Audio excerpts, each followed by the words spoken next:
Okay, so we're talking here with Carl Meyer at the Catholic Worker Retreat in 2012 in Peoria, Illinois, and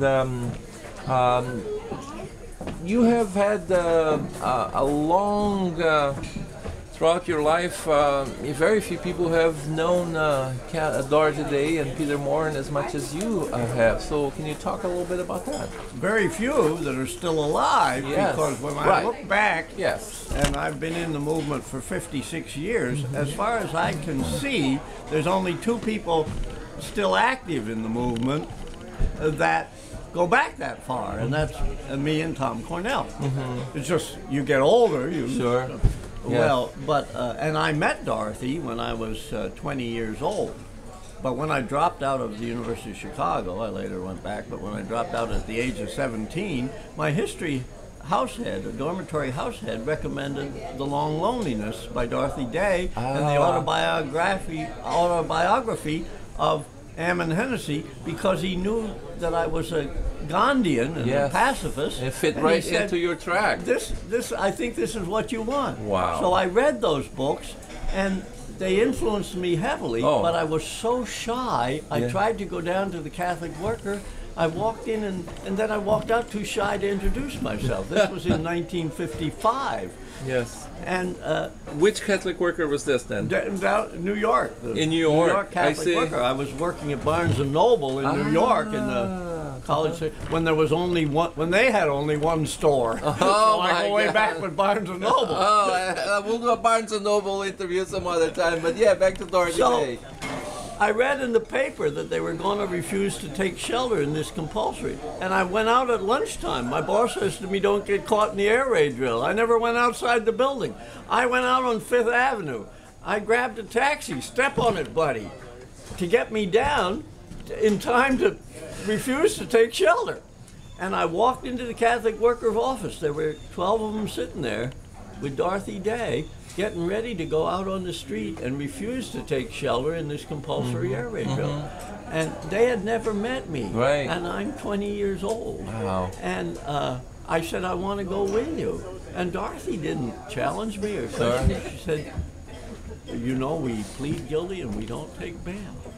And I had intended to plead not guilty and take bail so that I could get back to college in the fall.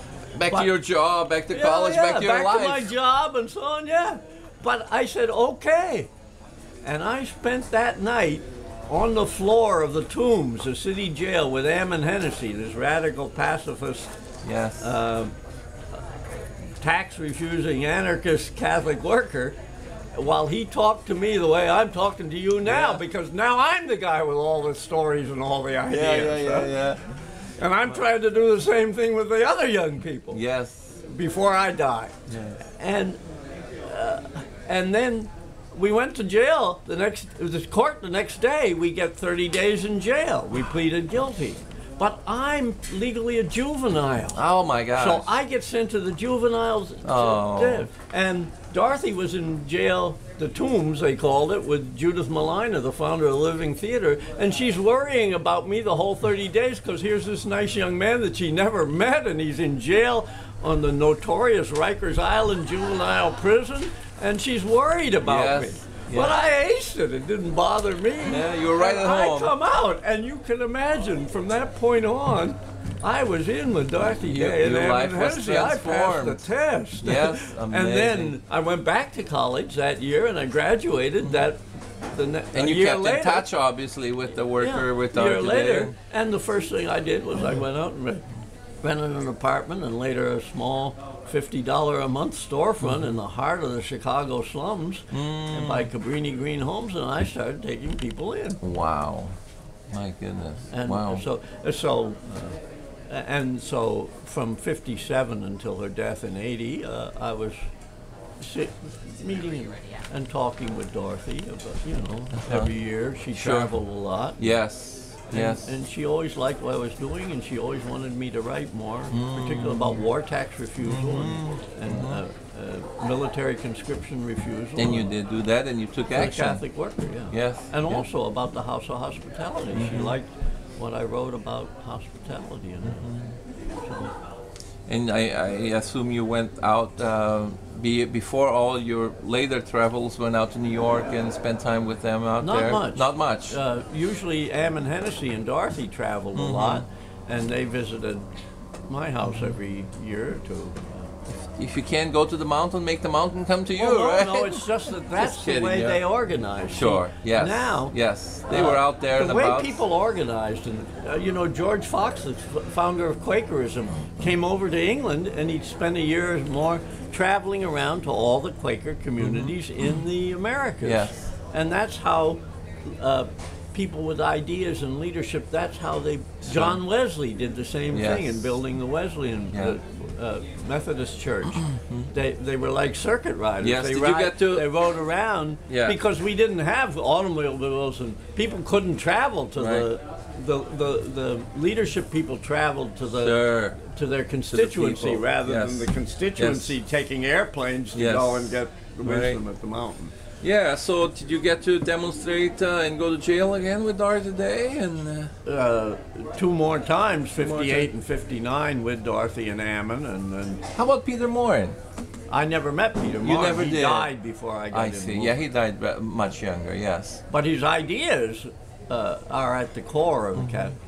Without Peter Morin's, and Dorothy never spoke without emphasizing this, or people introduce her as the founder of the Catholic worker movement, the first thing she would do would be say, Peter Morin, I got these ideas from Peter Morin. Because without Peter Morin's ideas, Dorothy would have done very interesting things, but she never would have done what the Catholic work. Well, I think perhaps one can think of as her being also humble and generous at the same time. Because she didn't want to stick out and take so much credit. No. Let's be honest here. Yes. To be a saint in the Catholic Church, or to fulfill the ethical ideals in Catholicism, you have to be humble. Yes.